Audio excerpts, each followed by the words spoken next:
Welcome back, my friends and neighbors, to the 52 Weeks podcast, brought to you live from the 52 Weeks studio in my garage, where I just successfully made a coffee using a strainer and a paper towel because I refuse to buy filters. That's called gazelle intensity, people. I am your host, and this is week 3, I believe, of my journey from oh no to okay, maybe? Let's get into it. Okay, wow. You're fired. Just kidding. It's just me. It's just me and AI making the worst intros ever. I mean, to be fair, I did tell it to come up with something ridiculous. Again. Oh, I just want to point out that every once in a while, when my microphone turns green, you can see Hank the homeless man's hand in it. We won't worry about that. Anyway, I was thinking this past week that there really isn't a day that goes by that I don't think about the debt that I have hanging over my head. And when I say my, I mean our, because I'm married and it's our debt. But I just say my a lot because I feel like I got myself into this from day one. And, I think to myself, what if I went back in time? Like I woke up and I was in my late teens again, and which would be terrible because I definitely would not want to go back to adolescence. That was not a fun time. No, absolutely not. No. Okay. So, but what if I woke up and I was back in my late teens with all the knowledge that I have now? What would I do differently? And the first thing that always pops into my head is I would definitely change my financial habits. Oh my goodness, would I change? Oof. And when I think about that, I think to myself, okay, well, what was it that brought me to get into debt in the first place? What was the gateway drug, if you will? Because there's so many people out there that spend their early days as an adult, getting into debt left and right. And why? I mean, it's such a terrible thing.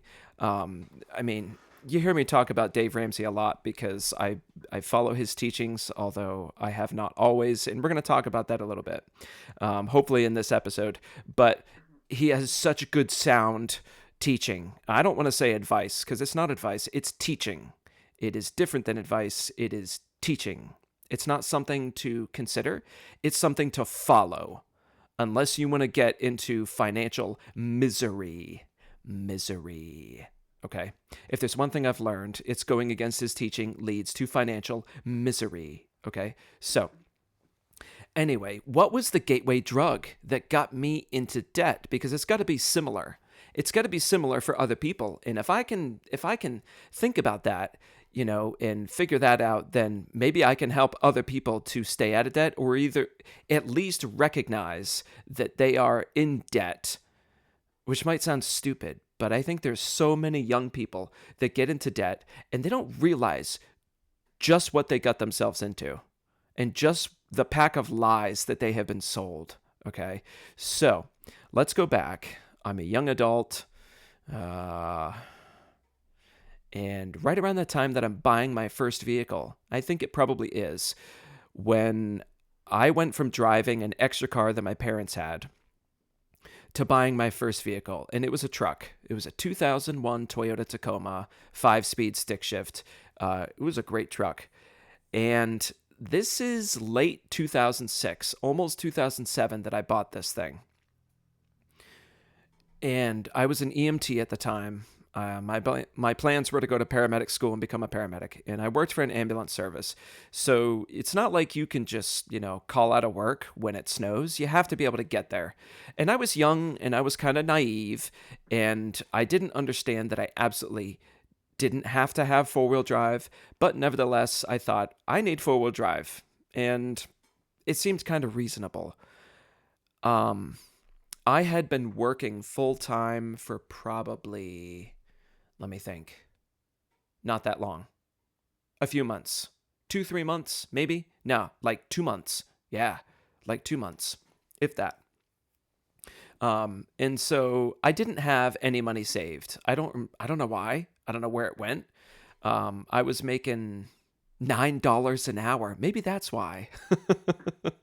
I was working 40 hours a week. That's right.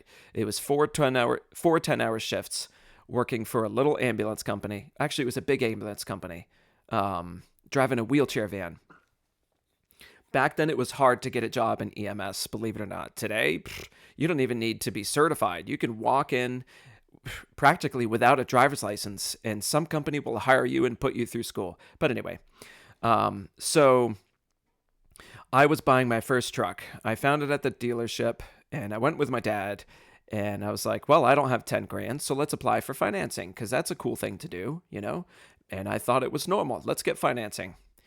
And here's the deal. When I didn't have any credit yet, which I didn't realize was a really good thing, but I also didn't have any good money habits. I wasn't saving a dime that I was making. I was spending it on stupid stuff. So I go apply for financing, and they were like, let's try applying. I don't think you'll get it without a cosigner. I think your dad's going to have to cosign for you, but, blah, blah, blah, let's try. So the guy calls back and says, hey, I'm sorry. I'm going to have to talk to your dad because, you have no credit, and so they're not going to lend you anything. And I still remember to this day the feeling of disappointment that they wouldn't let me get into debt. And that sounds really stupid, but I was like, I'm not good enough to get approved for a car loan.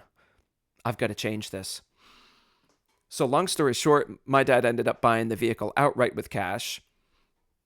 And then he lent me the 10 grand. So I just paid him interest free. And I paid him like $400 a month and got it paid off in, I don't know, 2.5 years, something like that. It was fairly quickly that I got it paid off. But the one thing this made me do is be ashamed that I couldn't get into debt. Oh, I mean, that I wasn't good enough for the lenders to lend me money. And I thought, well, I'm not going to be able to do anything in life if I don't get myself some credit. And that's the lie that everybody gets fed when they're a young adult. They get fed by somebody that doesn't know any better. And so I went out and I got my first credit card, and I'm pretty sure it was a Capital One MasterCard. And I started like buying gas, and it had a $300 limit, but I started buying gas and things like that on there. And boom, before I knew it, I had a credit score. I don't remember what it was, but I had a credit score. I had credit. Man, where did I go from there? And that's where it all started. The gateway drug was not buying a car. It was shame. And one of the things you'll hear people like Dave Ramsey talk about a lot is how debt is one of the most aggressively and successfully marketed products out there today still, because that's what it is, a product. They're selling you debt. What you think they're selling you is status. Ooh, I can own whatever I want right now if I have a good enough credit score. That's it, And that credit score is, it's like a report card. And if you have a low credit score, you are a piece of trash. If you have no credit score, well, you're just stupid, right? I mean, there are multi-millionaires out there that have no credit scores because they refuse to get into debt. And they can go out and buy whatever they want with cash, essentially. Whatever they want. So all those things, all those reasons that the credit companies, the credit bureaus and any lenders out there, they sell you on this idea that if you want to have any kind of status, then you need to have a high credit score because, man, that's buying power. Do you know what real buying power is? Having $100 million in the bank, and you get to buy reasonably whatever you want with cash without even blinking an eyelash. That's buying power. Having a high credit score to give you this false feeling of buying power, which just means that somebody will lend you money that you will have to pay back several times over. That's not buying power. That's a fool's buying power. That's what it is. It's a lie. It's a big, fat, dirty, ugly lie. I currently owe, let's call it right around $40,000. Right around $40,000 in interest-bearing debt, not including my house. Since the beginning of this year, which was about 10 months ago, I have paid off close to $35,000 in debt. That was on top of what I owe right now. Now, $6,000 of that was a new car for my wife because hers finally fell apart to the point where you could not repair it. Like, it needed a new rear axle, but there wasn't enough to attach a new axle to. So we bought a $6,000 car with cash. I was doing extra work at the time in the tech field from home. But suddenly, a couple of months ago, that work dried up. Boom, done. The project ended prematurely. And those things happen. And so I thought, I was working extra, I was paying off debt. Every dime just about from that work that I didn't pay towards taxes went towards this debt. So what am I going to do now? Well, I don't want to get too much into that because I was talking about how I first got into debt. But just to let you all know who are listening, yes, I am still in debt. But through diligence and just doing it, I've been able to pay off $35,000 roughly over this past year. So, where was I? Oh yes, the gateway drug to debt. So I got my credit card. I built a credit score, which gave me this fool's buying power to get into more debt. What did I do next? I don't even remember. I definitely increased the limit on my credit card to over $1,000. Definitely. It was like $1,500. And they might have done that on their own. You use it for a while and then they up it on you. Oh, we've approved you automatically for a higher limit, because they want you to get into more debt, because if they see you spending and paying it off right away, then they're like, we need to increase that limit so that they start spending to the point where they can't pay it off at the end of the month. And then they'll start to pay payments. And that's when we've got them. That's what they do. That's what the credit cards do. They're very good at it. And they make you feel really good about when they up your limit because you're responsible. It's a lie. It's the devil whispering in your ear to come closer and closer to financial hell. Yes, it is. That's not a sunny day. Those are flames licking your feet. Yes. That's not a hot sandy beach. Those are the coals of financial hell. Run. Run. Just run. If you're listening to this and you've decided to get your first credit card, don't be an idiot. Cut it up now and don't put a dime on it. Run. Run.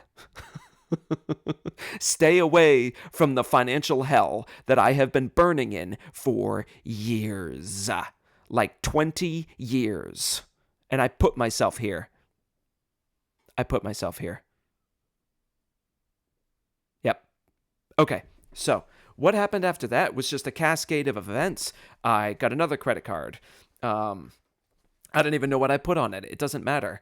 Let's see. I bought a vehicle. I got into a relationship with the person who's now my wife, and I wanted to get her a vehicle. So I bought her an $800 vehicle. It was a little Geo Prism, little stick shift. It was a cool car. It really was. But I put that on a credit card. I should have been able to afford that in cash. But my thinking back then was, well, let's look at how much money I make per month. And at the end of the month, I should be able to spend every last dime and save nothing. I don't know why. It was stupid. It was really stupid. I was living at my parents' house in the very beginning. And then 2.5 years into working full time, I moved out. Because I wanted my own place. And that's okay. That's a good thing. That's a good thing. But I still had terrible money habits. I wasn't saving anything. If anything happened, I couldn't afford it. I put it on the credit card. People think my credit card is my emergency fund. Well, that's an emergency fund that's costing you 20, 30, 40% in interest and will trap you for the rest of your life. I will say that I cut up my credit cards years ago. Credit card debt is not something that I have been a slave to recently, but I have been a slave, and I still am a slave to debt. Yes, I'm getting out of it, but I'm still a slave to this day. So I bought a car on the credit card. Then I bought another car with a $10,000 car with a auto loan. And then, each time I would look and I would say, can I afford this loan? And I would see, well, it's going to cost me $200 a month. And I have $200 left in my monthly budget without saving any money. $200 after expenses. I should definitely get one more expense. So I make sure I have no money to save. And that's what I would do. I have no idea. To this day, my mind is blown at how stupid I was. I think it's because from day one, they never taught us good money practices in school. In high school, the only money class I had was an accounting class. Ooh, whoop-de-doo, We had paper ledgers and paper forms, and we were filling out all this garbage on paper, and I still don't understand it to this day. But nobody ever sat down and said, hey, idiots, live on less than you make and bank the rest. When you buy a house, make sure you don't have any more than a 15-year mortgage. Make sure you put 20% down. And make sure your complete monthly payment, including taxes and insurance, is not more than 25% of your take-home pay, monthly take-home pay. Nobody ever said anything like that to us. Nobody. Nope. Nothing. I don't know why. It's not hard. So I literally had no idea. I had no clue. Let me tell you when the first clue I had was. I was in the middle of all this debt. I was married. My wife and I probably had at least one kid, maybe. Did we have a kid yet? Yeah. Yes, we did. We probably had one or two. I don't remember. But anyway, we were down at my wife's grandparents' house, and I was sitting there just broiling in all this debt. And I saw this book. Give me 1 second. Yes, I saw this book sitting on, I'm pretty sure it was this one. He's got a couple of different books. One is the Total Money Makeover, but I'm pretty sure it was this. Dave Ramsey's Complete Guide to Money. He's not a sponsor of my podcast. The podcast is too young for that, but this is the book that I found. And on the back it says, I flipped it over and I saw, if you want to make your money work for you, you have to know how money works. This is your plan. Right there. And I thought, open the book. And so I opened it up and I started reading. And I read almost all the book, maybe 3/4 of it, and I took the rest of it home, with their permission, of course, and I read it to the end. And I thought, oh my goodness, why hasn't somebody taught me this from day one? And you might think that you should already know this, but we are primed right out of the gate to think that debt is a good status symbol. The whole credit score thing, it is jammed down your throat from day one. To think, I need a good credit score so that I can afford things and so that I have buying power. What complete and utter rubbish. Wow. People should be put in jail for preaching that garbage. In jail. And so I went through this book, and by the time I got to the end of it, quit borrowing more money. Seriously. Steps out of debt. Okay. Number 1, quit borrowing more money. Step 2, you must save money. Done. Thank you for watching this week's episode. I mean, come on. Seriously. That's it. You know? Just a little while ago, it was when my wife's car was falling apart. She had a 2003 Toyota Sequoia, and it was falling apart. And we knew we were going to have to buy another car, but we didn't have any money. No money. And so, I looked at her and I was like, what do we do? And we kind of talked about it. And I thought, do we have to get a small loan? And I thought, Dave Ramsey's preaching got into my head. And I heard him say, if you're going to get out of debt, you can't keep getting into more debt. And I saw, quit borrowing more money. And that was not the first time that Dave Ramsey had screamed inside my head, except that before I had ignored him. And I looked at my wife and I said, we're never going to get out of debt if we keep borrowing more money. And she said, yeah, that's right. She's like, you know what? Even if I have to go without a car for a little while we save, let's do it. And that's when I knew that we were going to succeed. So, and that's what we did. We saved up money over a couple of months and just drove her old car anyway. and then we bought something with cash. Okay, so I read this book at my wife's grandparents' house, and then I came home and I looked up Dave Ramsey online. And I thought, he's got this thing called Financial Peace University. So what did I do? I looked up a class, and it was like $100. It comes with all the materials. They send you books and everything, a whole kit. And they hold them at different churches, local churches around you. That's who sponsors them. And everybody that comes does the class together. So it was going to be on Tuesdays. So I go to my wife, and I'm like, hey, how would you like to have date night Tuesday night? Every Tuesday night for the next 6 weeks or whatever it was. And she's like, I would love that. So I arranged babysitting, I think, with our sister-in-law, my wife's sister. And then I sent my wife the link to this class. And she's like, oh, okay, all right. You know what?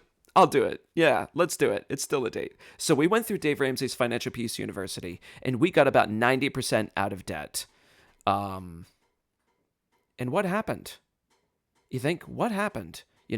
I was working in my home state at the time. I was only making like $42,000 a year. I had no money. We had no money. It was horrible. We had car payments, and we had we probably had credit card debt. And we probably had some personal loans, or one personal loan. Yeah, we probably did. And so we went through FPU, and we cut up our credit cards, and we did everything they said, probably not perfectly, but we did a decent job. I then increased my income by taking my employment one state away. So my commute turned into like 110 miles, which I'm still doing it because the money's worth it. But I did that, and I increased my income, and we paid off our vehicles, and we got almost debt-free. And then something happened. I didn't have enough motivation or whatever, enough fear of debt to stop getting into more debt. So, our house at the time, it's like a 200-year-old house that we live in, and at the time it was freezing cold in the wintertime. I mean, wind blew through the house, especially the kitchen, and it would freeze pipes. And so I thought, we had already put the house on the market a couple of times, and nothing happens, and we would take it off. We had already spent so much money, personal loans and everything else, probably credit card debt, working on the house. But there was one area that was like 200 square feet, if not more. And it was so cold because the wind would blow right through it. And there were so many issues. I mean, we needed a foundation wall replaced. We needed spray foam insulation. Oh, and did I mention this was our kitchen? So the whole thing was going to have to get ripped apart. And so Carol and I told ourselves this lie. And we thought, we have to decide if we want to stay here. And if we're going to stay here, if we're not going to stay here, we're going to put it on the market now and sell it. We're really going to sell it this time. That's not a bad idea. It's not a bad thing at all. That wasn't the lie. The lie was, if we're going to stay here, then we're going to fix it up right now. We have to fix it up right now, and we'll stay here forever. The whole thing was fix it up right now. That included debt, because we were 90% debt-free at that point, which means that we didn't have a huge savings account yet, because that's not the plan. You get out of debt, then you get your savings account. And so we thought, well, we're just going to go into debt again. Oh boy. And we'll pay it off with my new job that pays so much better. That was the lie. And the whole time, I saw Dave Ramsey frowning in my head. And I thought, whatever. We got to write our own story, right? Oh, yeah. Yeah, we wrote our own story, and it involves a lot. See that thing behind me? That's the dumpster fire of financial hell. There's a reason I have that back there, and it's going to stay there during this whole podcast. Yep. And so we got ourselves into debt. And here's how that happened. It happened in stages. I thought, okay, well, we need $15,000 for the insulation. Okay. So we got a $15,000 loan for the insulation. Spray foam. It's good insulation. It's worth every penny, unless you don't have the money. So we got that loan from the bank. And then we got another $15,000 to $20,000 in debt. We'll call it in $5,000 to $6,000 increments. Oh, we need another five. Go to Lending Tree or Lending Club or whatever the heck it was. Probably both. And get another loan, and another, and another. And that's how we did it until the project was done. And I did this work myself, except for the insulation. And I had an old guy come for $3,000 and do a cement grade beam for the financial wall. Oh, wow. Yeah, it was a financial wall. For the foundation wall. The rest of it was me, you know? So before we knew it, we were $35,000 in debt.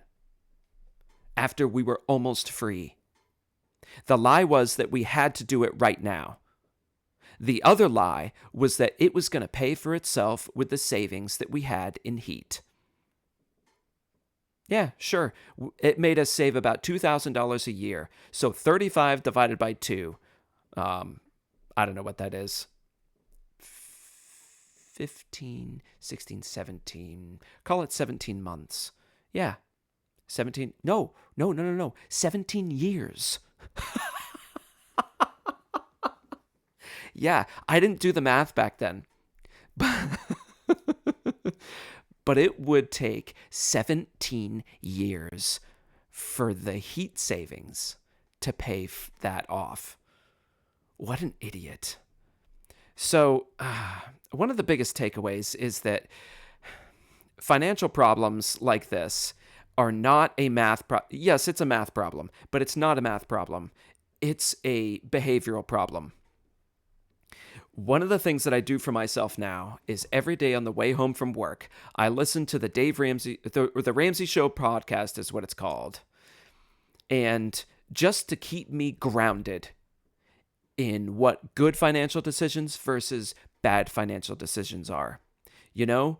And it helps. One of my favorite sayings to say to myself is, that's poor people doing poor people things, you know?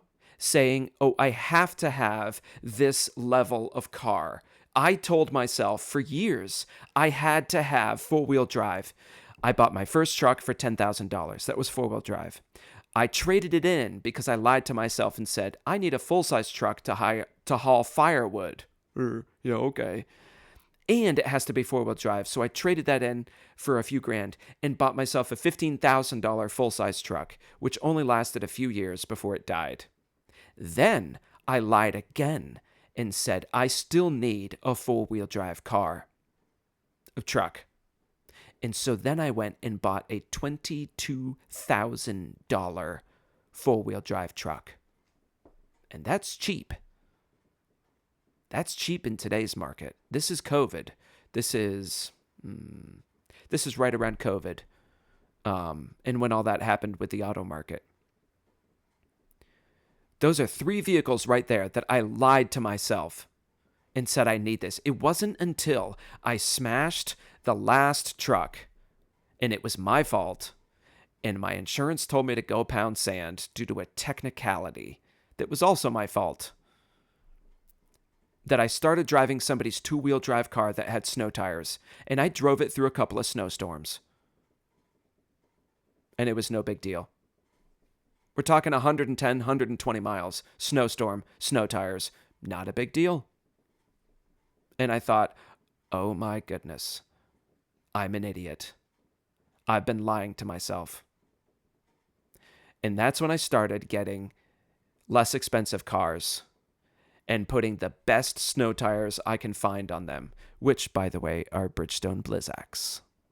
Well worth the money. I got a Honda Civic, which I did buy with debt because I wasn't completely out of the whole, debt thing yet. I was still flirting with it. But suffice it to say, the most recent car that I've bought that I had to buy was a $5,900 22-year-old Toyota Camry. Stick shift. Yeah. $5,900 and I'm still driving it. I've got almost 300,000 miles on it, and I'm about to replace the alternator, and that's it. Besides a water pump, it's a great car, and it goes great in the snow with Bridgestone Blizzaks. Man, how stupid. Like, seriously. Okay, that I wanted to get into so much more in this episode, but unfortunately, we're just not going to have time. So if there's one thing that I can send you home with, it's please stay out of debt. No, that's not it. It's stop lying to yourself, for crying out loud. Stop lying to yourself. Debt is not your friend. Your credit score is not your status symbol. It's a level of trouble that you've gotten yourself into in financial hell. It's a temperature setting on the dial to the flames, eating you alive every day. Until next time, stay out of debt.